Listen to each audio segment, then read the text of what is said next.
Welcome to Did You Know? The ESCO HVAC Show. We will see you in about 45 seconds or so. Make sure that you are subscribing to our channels, our LinkedIn, YouTube, Facebook. Turn on notifications, and we are very excited to be here with you. It's almost time, about 30 more seconds. Make sure to grab your notebook and pen so you can jot down notes along the way, because at the end of the show, you could have an opportunity to ask our guests questions so we can dive a little deeper into these topics. And here we go. Welcome to Did You Know? The ESCO HVAC Show.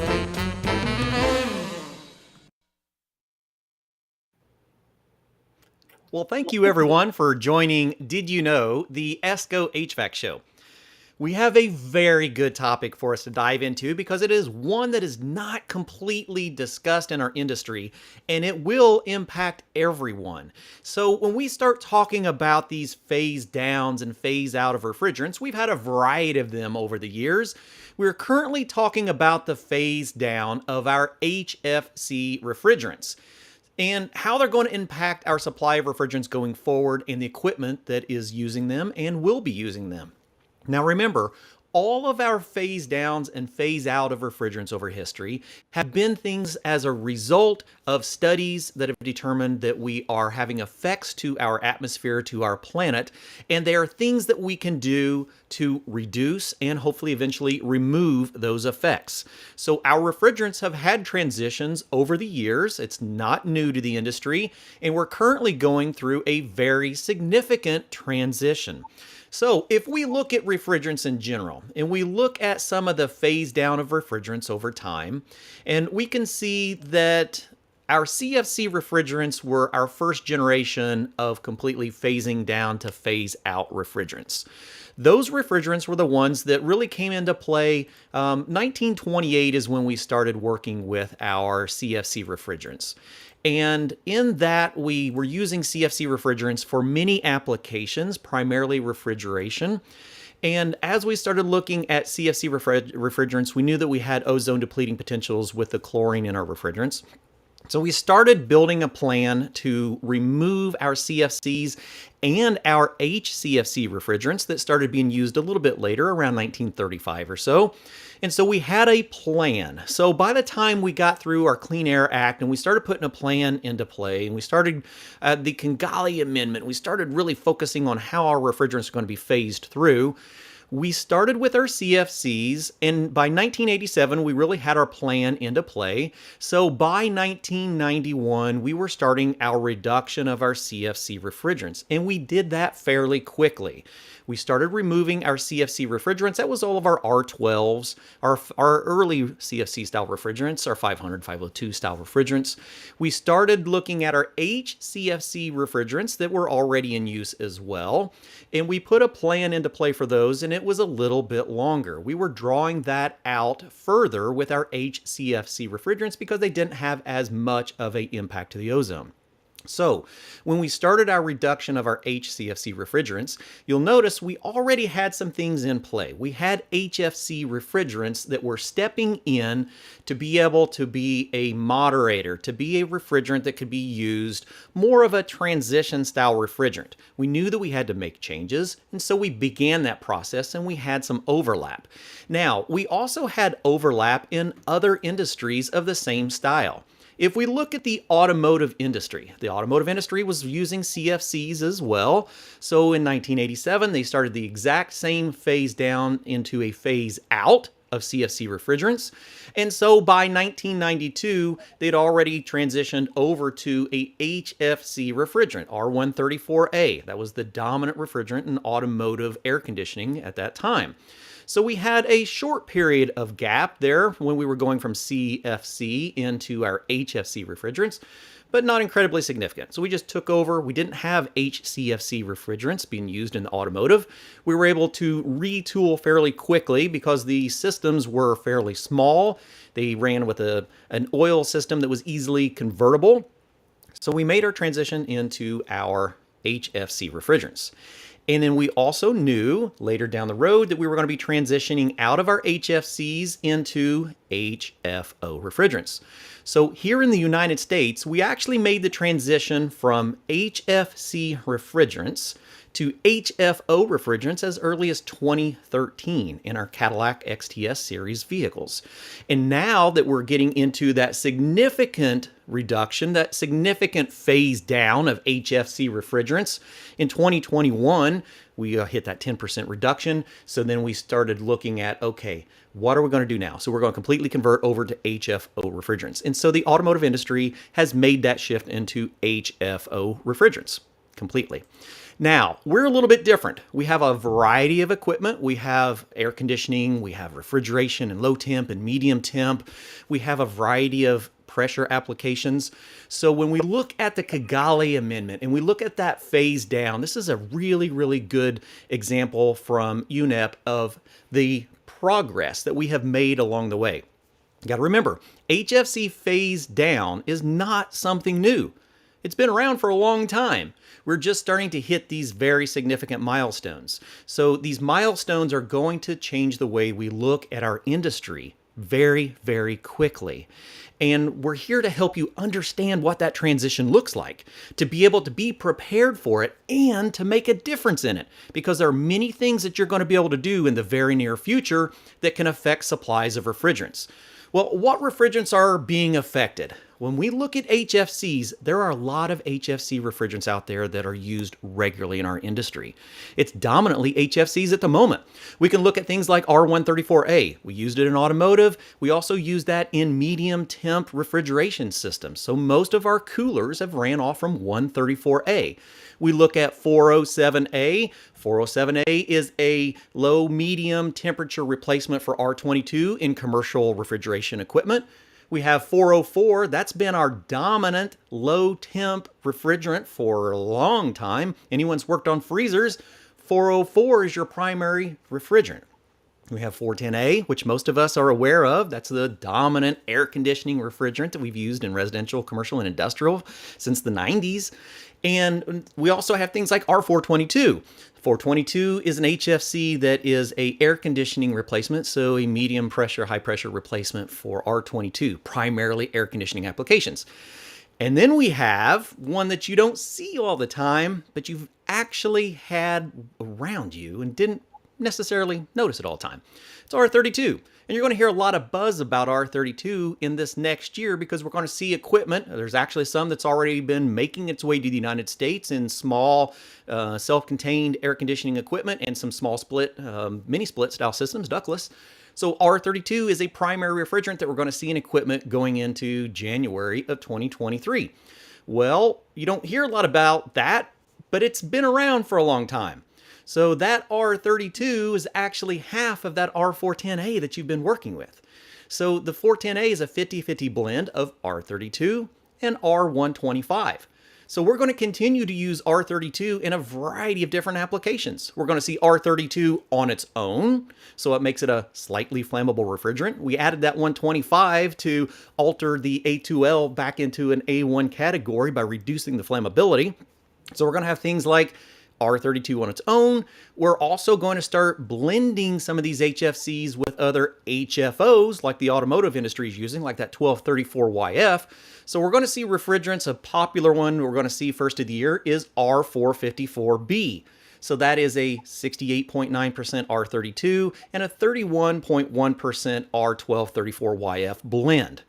The thing to pay attention to, and it's kind of gotten overlooked, all of these have HFCs. So not only are we talking about equipment in already installed appliances, some that have been around for decades, we're talking about new equipment hitting the market January 1st. We know that we have things like SEER2 and we have things like A2L refrigerants. Now we can see what we're talking about. Yes, A2L refrigerants are here, but we have a variety of HFC refrigerants as part of that A2L lineup. So what happens for those refrigerants going forward? They are in a phase down. And that's the part that doesn't get discussed very much. So we're here today to talk about that. We're here to talk about recovery and how it will make things so much smoother going forward if we just pay attention to proper recovery and reclamation of refrigerants so that our supplies are available. So today we have a fantastic guest of the industry that is going to get us into the know. It's going to bring us into a better understanding of what that reclamation process is looking like and how our industry is going to be affected by our own personal choices and responsibilities in the industry. So Kate, thank you so much for joining us, and we're grateful to have you with us today. Well, thank you so much for the opportunity. We're excited to talk about Reclaim Refrigerant and the AIM Act and how we've been recovering and reclaiming refrigerant for years, but how we need to continue to step up our game. Mm-hmm. Absolutely. All right, so let's look at, I wanted to start off with just giving an overview about reclamation. I mentioned we've been reclaiming as an industry and as organizations refrigerant for many, many years. And in fact, Hudson was founded very early on a principle of reclaiming refrigerant. So Hudson's been a refrigerant reclaimer for more than 25 years. Mm-hmm. Yeah, very long time.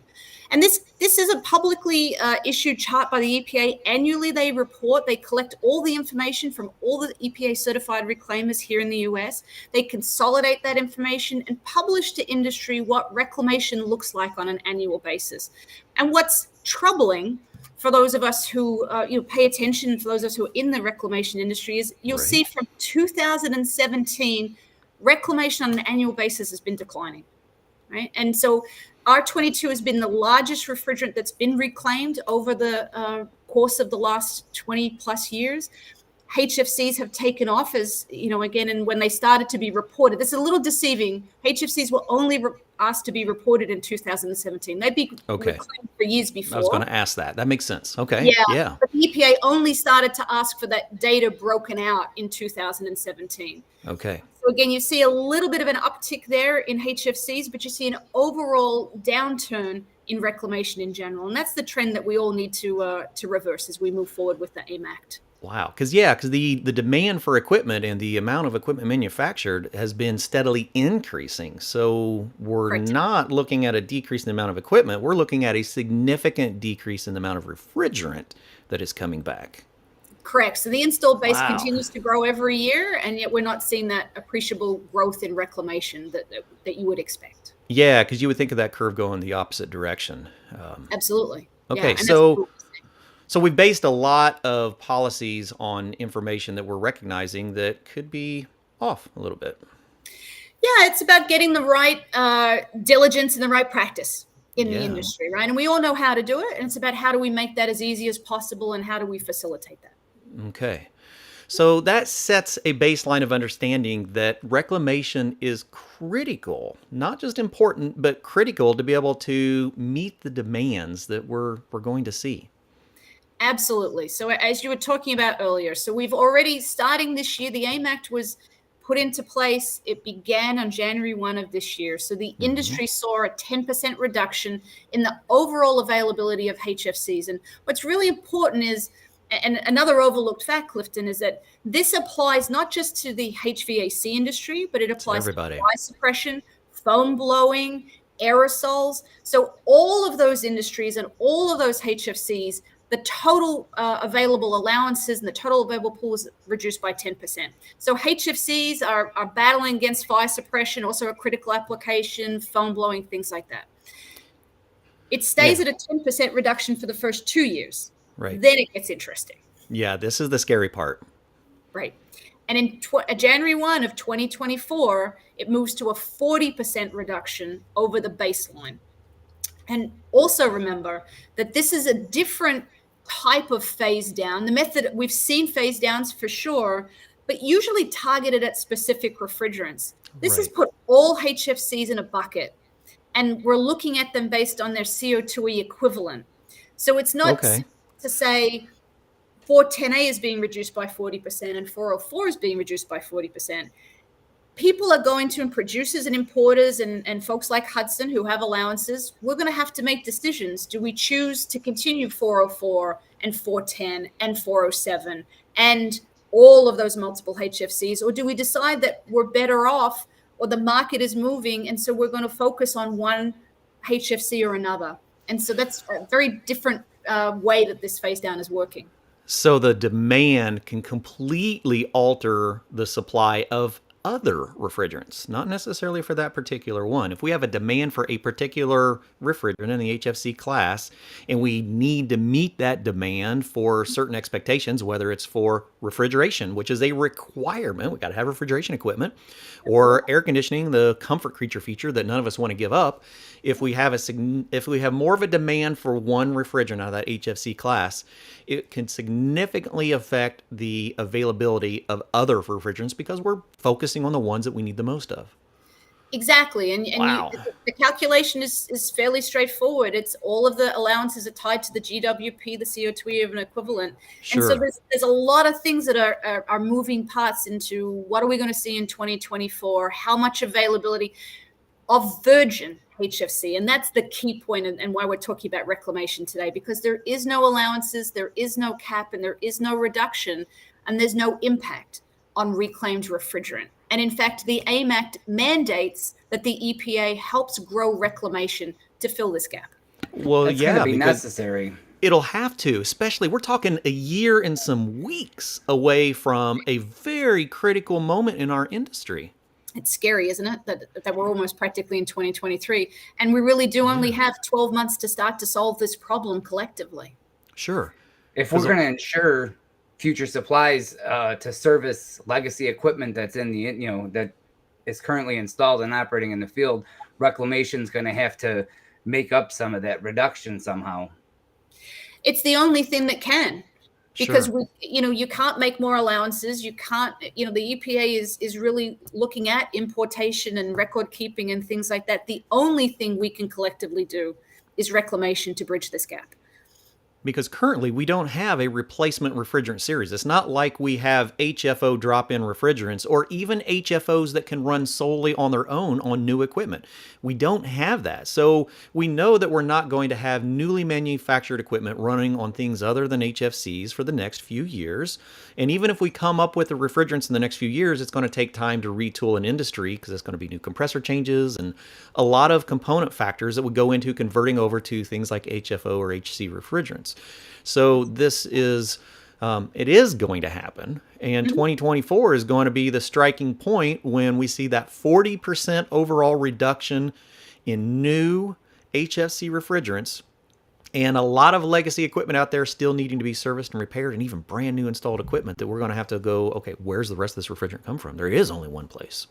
Exactly. So maybe if we look at the next slide, because I think this is going to help people really see this visually. And it's exactly what you're talking about. So 2024, we take that step down another to a 40% reduction on the baseline. But if you see the gray line here on the chart, we're growing the installed base of HFC systems every day. And we've been growing the beginning of this year, and we will probably right through to 2025 because the equipment isn't here yet and the building codes don't support it quite yet. And we don't have a choice.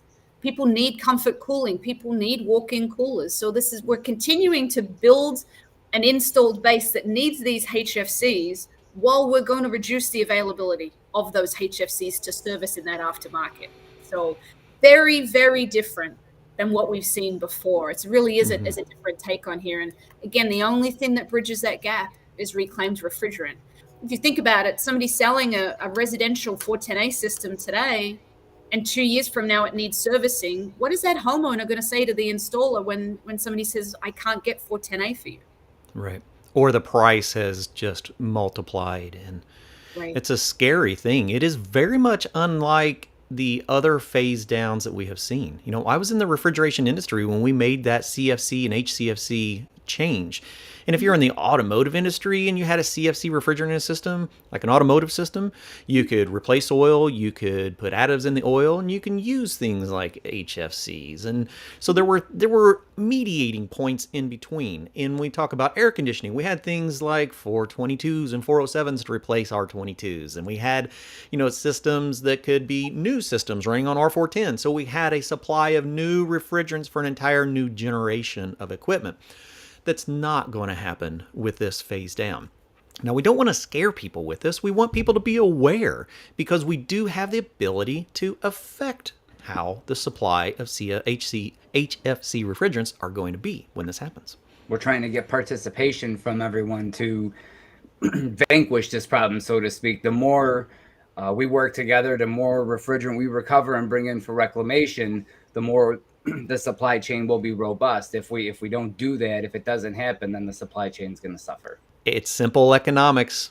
The higher supply, the less the cost. The less the supply, the higher the cost. And so we have the ability to affect the supply, which will inevitably affect the price. That's exactly right. That's exactly right. And again, the economics of reclamation are continuing to improve. And it's really an opportunity for contractors, for industrial system owners to actually recognize some of that value. If the refrigerant is being recovered, that it has a value in the marketplace, and they should be getting that back. Yeah, absolutely. Love it. Absolutely. So this is really, I think I speak for every reclaimer, not just for Hudson. I mean, this is our mission. This is why reclamation companies do what we do. We really want to increase recovery and refrigerant buyback. And again, we here at Hudson would talk about thinking about your refrigerant as an asset, not a liability. So a lot of times people think it's a hassle. It's like, what do I do with it? How do I get rid of it? Sure. And what we really encourage is think of that as an asset. It's got economic value. It's meaningful to your business. And if when you think about it that way, it starts to help build that mindset that I want to make sure I have every pound recovered and I'm sending that and I'm getting the money and the economic value that I deserve for doing the right thing, but also in that circular economy of supporting myself, kind of being a little bit like your own mini producer. Very different perspective than what we've had in the past. Very different. Yep. Right. You're helping ensure that when you go to the supply house to get the refrigerant you need to charge this unit or that unit, it's going to be there and it's not going to be some astronomical price. It'll be reasonably manageable. If we don't continue to recover and bring these refrigerants in and get more of it in to be reclaimed, that's just not going to happen. Yep, absolutely. And then as reclaimers, we then take that recovered refrigerant that comes back to us, whether it's through single plate distillation or whether it's through fractional distillation, we're going to reclaim that back to AHRI 700 standards. And one of the things we like to make sure that people understand is if you put a pound of reclaimed refrigerant next to a pound of virgin refrigerant, they have to meet the same specifications. And most of the time, what you'll find is reclaimed refrigerant is actually processed to a higher purity and a higher specification than when we might find with virgin refrigerant. So again, reclaimers are then looking to purify that, separate that, distill that back, and then make sure it's back into reuse. It's good for the environment. It's good for the installed base, and it does help with that economics to smooth out pricing and ensure continued supply to the installed base. And it allows customers and it allows people with system owners to make their decisions about transition, not in a hurry, and they can plan for it and they can make an informed choice. Wow. Yeah, that brings a whole new perspective on the business of refrigerant management from a personal perspective, from the actual contractor perspective. Because in the past, you need a refrigerant, you go to a supply house and you buy the refrigerant that you need. Yeah, there's that cost factor, but the supply has always really been there. So now we have the potential of looking at, okay, if we don't make changes, if we don't make sacrifices, and if we are not as responsible as we should be, then there might not be the refrigerant that we are looking for in a little over a year in some applications, depending on the availability and the supply that you have at your local distribution. Wow. It brings up a lot of... won't be economical. Yeah, exactly. from a business standpoint, it won't make sense to do. Sure. Right. Okay. A lot of questions here, which we'll get to those in the end. So make sure when you have some questions here, you can put them in the chat or we can hang out to the end because we've already got a variety of them. They're all great points that we're going to have to come back to because there's a lot to unpack in this. Yeah, this sure is. So we talk about 3 R's of reclamation. And what's interesting is you'll hear often people talk about, I have reclaimed refrigerant. And I think it's worth kind of clarifying what these 3 R's are, because generally you don't have reclaimed refrigerant. What you have is recovered refrigerant. So as a contractor in the field, when you remove that refrigerant from the system, it's technically called recovered refrigerant. It hasn't been processed, it hasn't been packaged, and it can't be reused except for the original system owner. And they don't have to clean it. They can put it back into their original system. They can put it in another system that they own, either at the same location or somewhere else. But it can't be used for anybody else. And so that's recovered refrigerant. Recycled refrigerant, kind of the next step up. Again, it's been recovered. It's been processed, and process is really probably a little bit too strong of a word, but it's been distilled a little bit. So you've run it through a filter dryer as an example. And the reuse is still only allowed to be that original system owner, again, in that first location or another location. But there has not been impurities removed. If you've got acid, if you've got anything like that, it's still in that refrigerant. Yeah. And that's called recycled. You know, a good example of that. I actually did a lot of that in the early 2000s when I worked for a large grocery refrigeration network. One of the things that we were contending with is we had a lot of HCFC, particularly R22, medium temp refrigeration racks. Lots of them.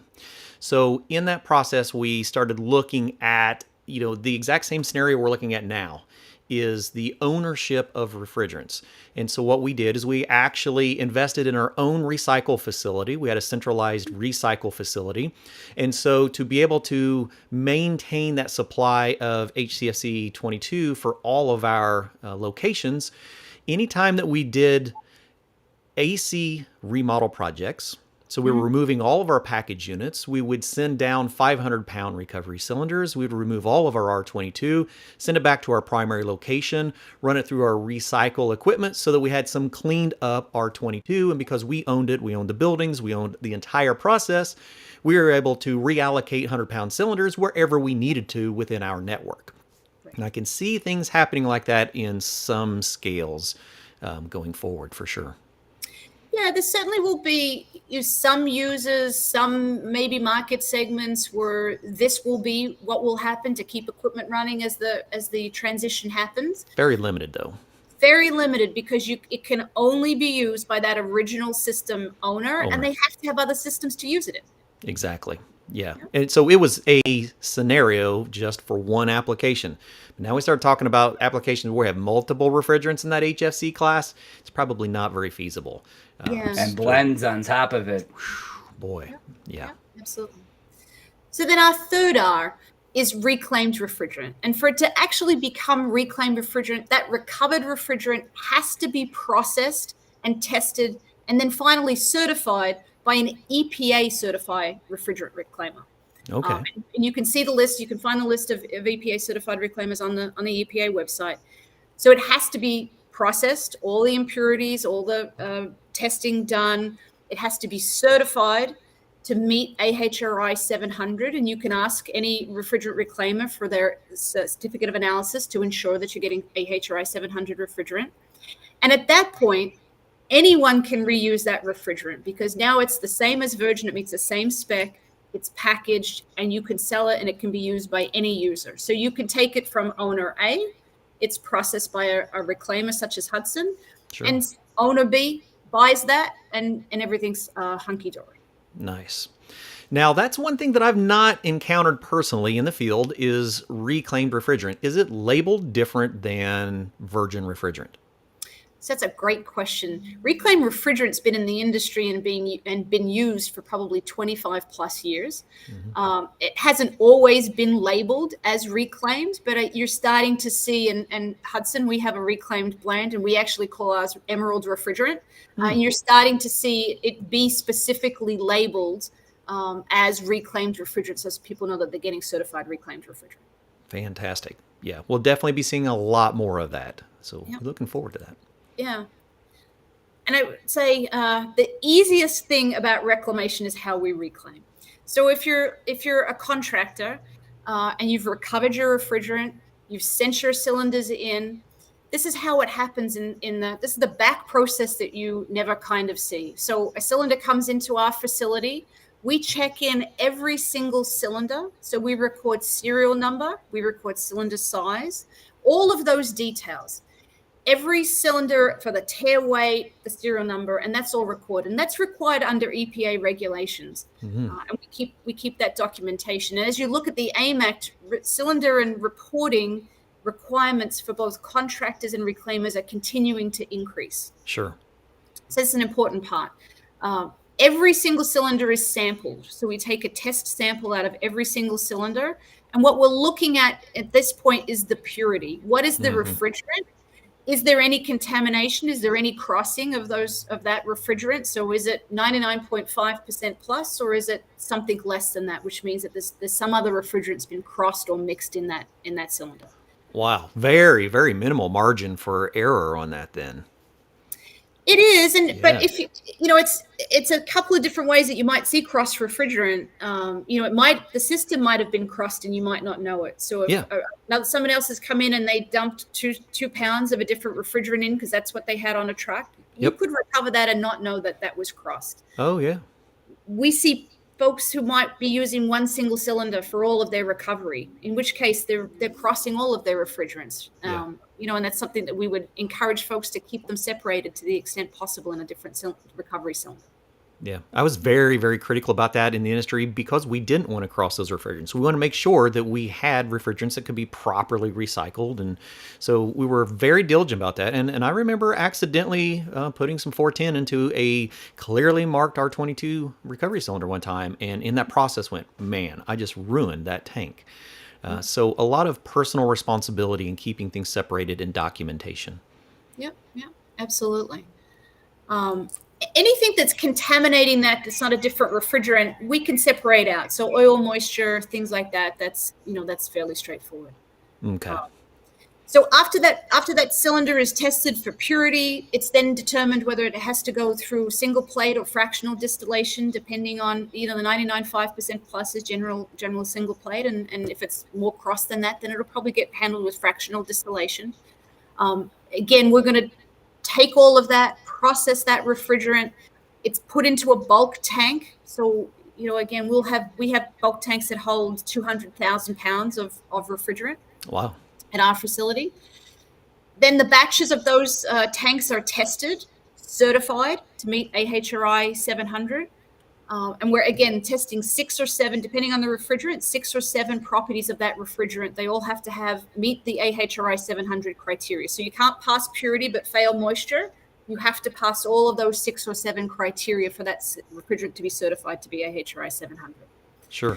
Is it a lot of work if you get a mixed cylinder where you're below that 99.5%? Is it economical to fractionally distillate that refrigerant? Is that the term you used? Yeah, it's a fractional distillation. So as that's part of the economics. As the demand has increased, as we've seen pricing increased, it's allowed reclaimers to invest in additional technology, and it's made that more economical. So yes, we will take refrigerant that's more crossed, and we will do the fractional distillation, and we can bring that back, and we can purify that, and we can reconstitute, if you will, that into 99.5 and AHRI 700 refrigerant. Yeah, makes sense. If we started with the technology's there. Yeah, absolutely. Well, and the profitability, we can understand that there was a time when, virgin refrigerant was $8 a pound. What is the cost of production to refine that and distill it? Because I'm sure that's a significant amount of labor and time to do distillation process because we're raising product temperatures very slowly and separating and refining. So that amount of time that would take would be significant. But now as we're starting to look at cost of virgin refrigerants, even where we are right now, it completely makes sense for doing proper distillation and separation of refrigerants. Yeah, no, that's exactly right. I mean, again, the economics have increased. It allows reclaimers to pay more for the Sure. used refrigerant, and allows for us to do more. Again, still economic and supporting that installed base. So, Okay. absolutely, absolutely. Wow. So a lot going on for that recertification. Yeah, there absolutely is. And what's interesting is you can recover and reclaim refrigerant an infinite number of times. There is no fundamental degradation in the refrigerant itself. So Sure. we're still recovering and reclaiming R11 and R12. And I'm pretty sure we've seen some of those same pounds 15 or 16 times come through our factory. Wow, that's amazing.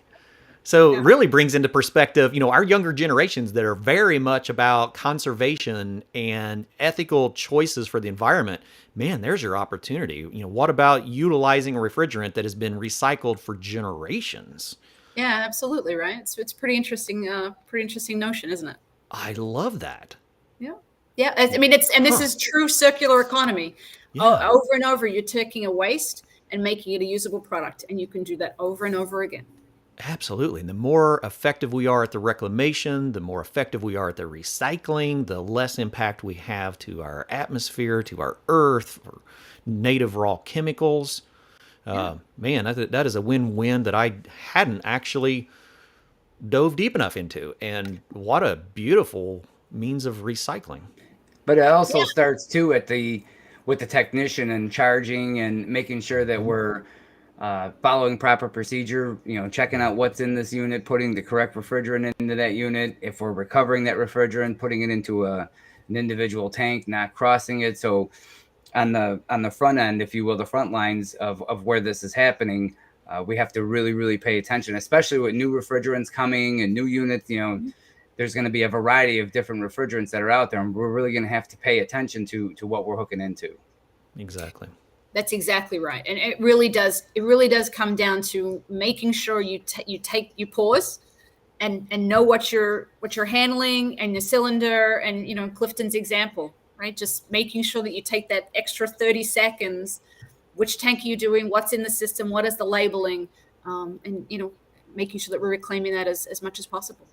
Yeah. Wow. And then reclamation here. Again, we know that the market, we know that the industry, we know ultimately that use is moving towards HFOs, but reclamation allows people to make that transition as smoothly as possible.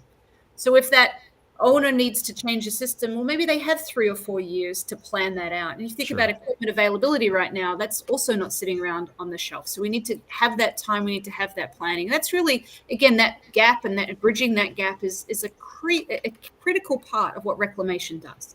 Right. And we don't have to run around and replace every single system tomorrow, because there isn't the labor, there isn't the product available to even do that. So again, really smoothing out that supply chain and supporting that install base is a key benefit of reclamation.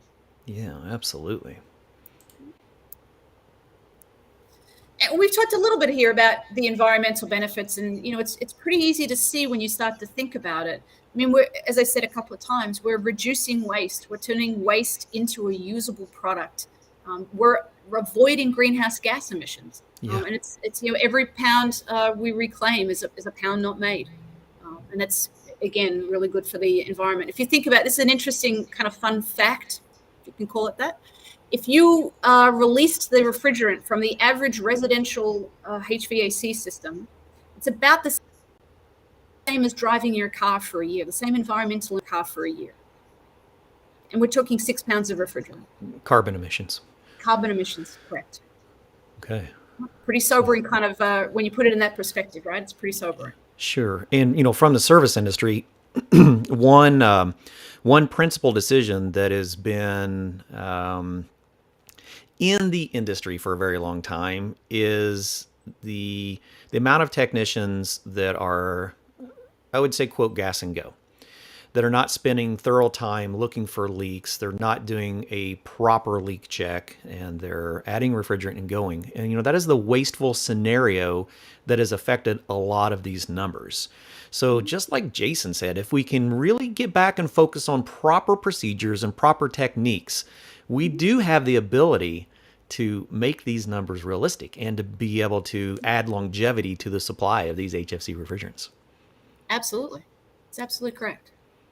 Wow. Jason, I've got a ton of questions. I'm a little scared. Yeah.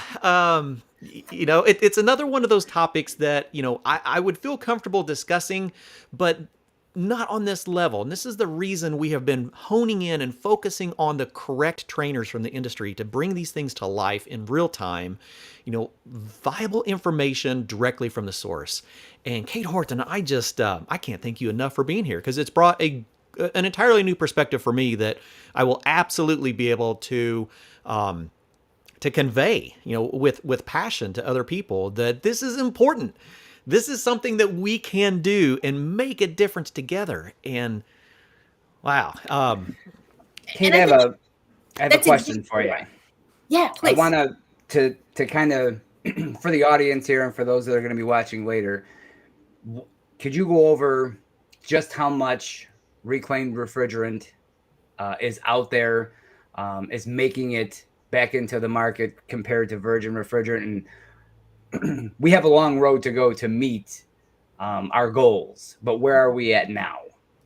Yeah, that's a great question. So the EPA recently did an analysis and released some data, and maybe a little bit misinterpreted, so I'll walk you through that. So the EPA looked at the pound, because again, for the allowance system, they look at the pounds that are utilized in the market every year, and obviously have the reclamation data that we started with. And about 1.6% of the HFCs that are put into the market are reclaimed each year. Virgin refrigerant.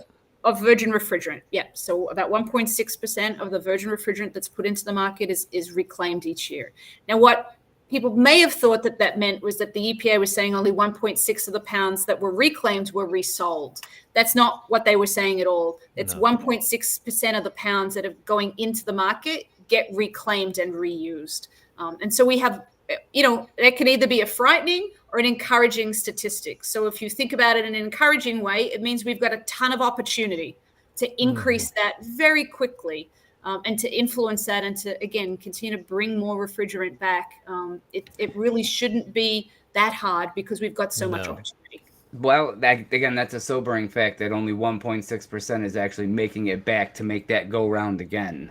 Right. We have some work to do as an industry, and there are, again, different players in that line, from the technician to the contractor to the collection point to the reclaimer.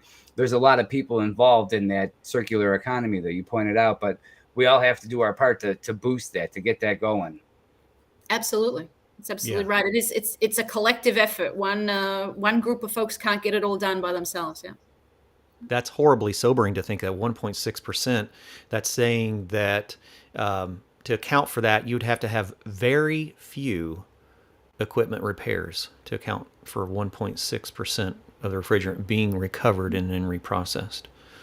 So a lot of opportunity for misprocedure in our industry, and that's really what we're here to do. We're not here to point fingers. We're here to encourage education. We're here to encourage the understanding and how you have that personal responsibility and ability to affect the industry. I love it.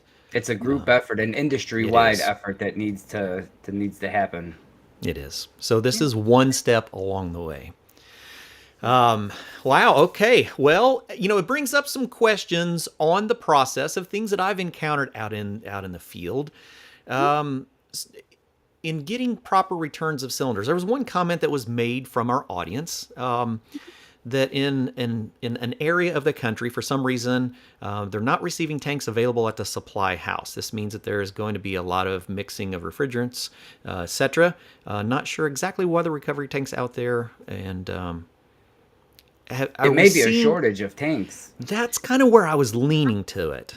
Yeah. So again, like many things that have been affected by supply chain issues, recovery cylinders and cylinders in general, honestly, HVAC cylinders as well, have been affected. So it's important to make sure that you have all of your tanks in circulation, be working with either a reclaimer or a wholesaler or a channel partner that's swapping your cylinders like for like. So that you're keeping your fleet in perpetual motion is kind of how we like to describe it. But we have regional issues where potentially areas that hadn't been focused quite so much on reclaim might be seeing some shortage on supplies, but on cylinders.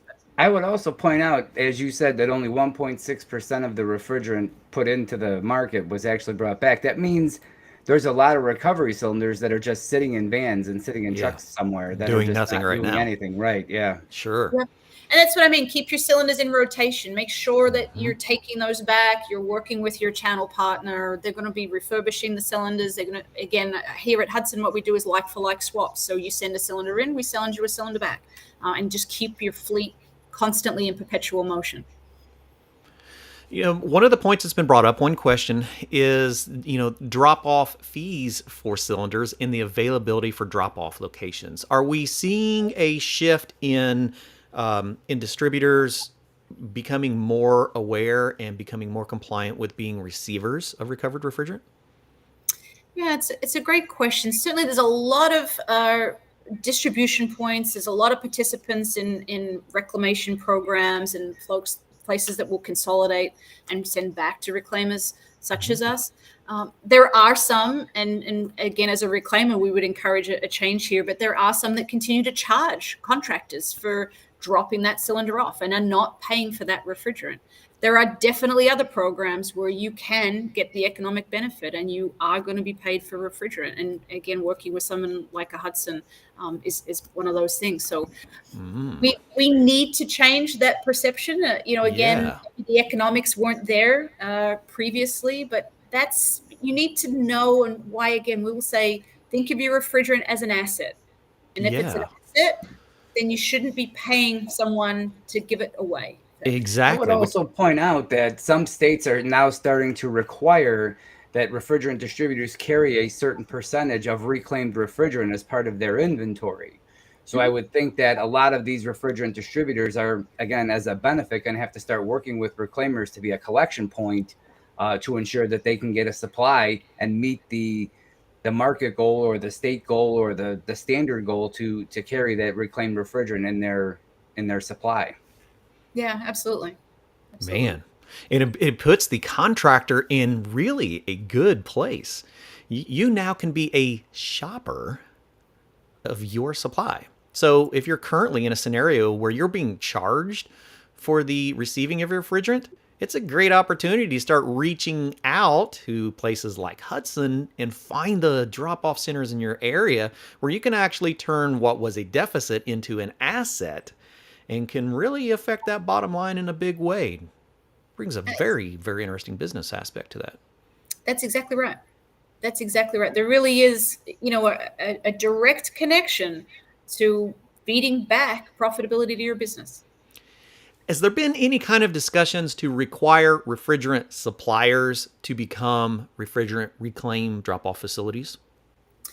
Yeah, it's again an interesting question. What you have to think about is not everyone has the capacity, the footprint, the storage location, that kind of stuff. So there's certainly, while we'd love to see that, and I think as an industry it would be fabulous if everywhere that you bought refrigerant you could drop off your recovered refrigerant. It's probably just not feasible because there are some locations that simply don't have the capacity to be able to handle it. Yeah. Another thing that was brought up in a conversation that Jason and I had about this very topic is something to be considering is refrigerant analyzers for technicians or for contractors. I've been pushing this forever. Yes, they're not that expensive. Handheld, they have them in a variety. There's numerous manufacturers that make them, and it's a quick test to see what's in that system. If you don't know if it's been converted, you don't know if it's mixed, you don't know what to do with it. These little refrigerant analyzers are, again, the cat's meow, and I think everybody should have one by now.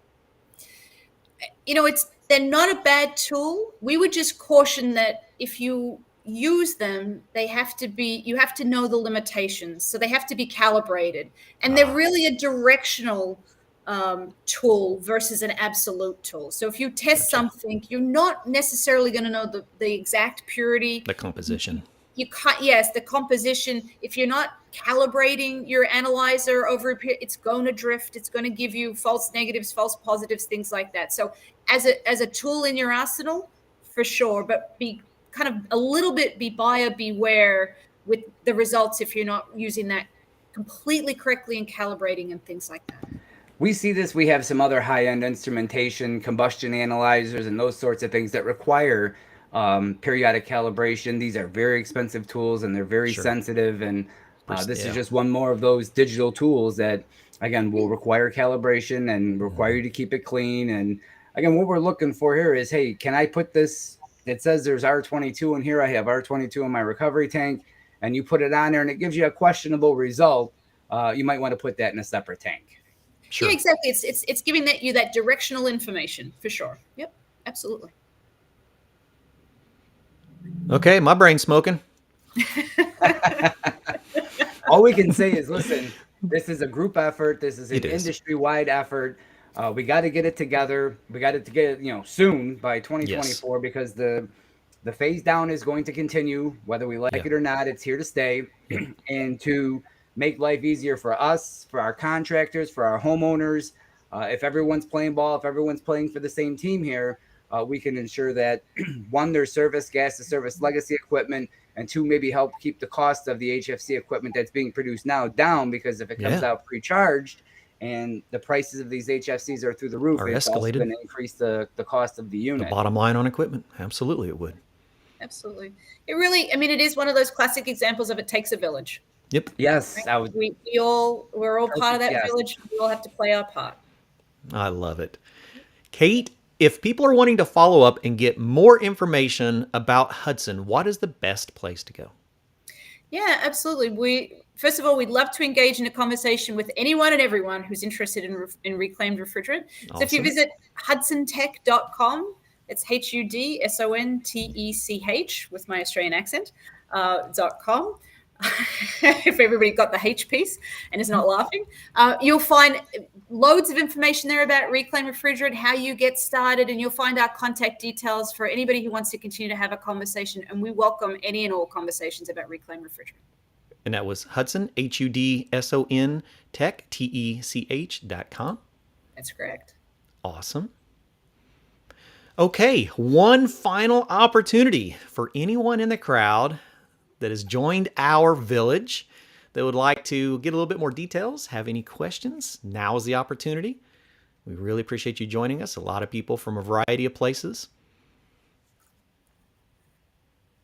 Okay. Yeah, I think I'm sure there'll be questions as people review this. Yes. Again, you can leave comments under the video once it's posted, and we'll try and circle back and see what those comments are, and if there's a way we can facilitate getting you an answer.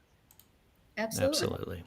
Love it. Thank you all so much for joining Did You Know, the ESCO HVAC show, and our fantastic friends of the community at Hudson Technologies. Thanks. Thank you for joining Did You Know, the ESCO HVAC show.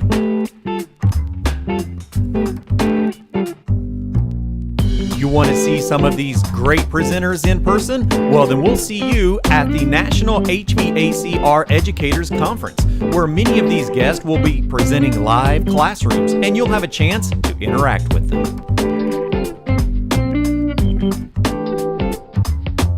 Would you like to watch this show again? Hey, no problem. Just head on over to YouTube to ESCO Institute. Do you have a topic that needs clarified about some kind of a change in the industry? Well, then let me know. See Beck at escogroup.org, and we'll see what we can come up with.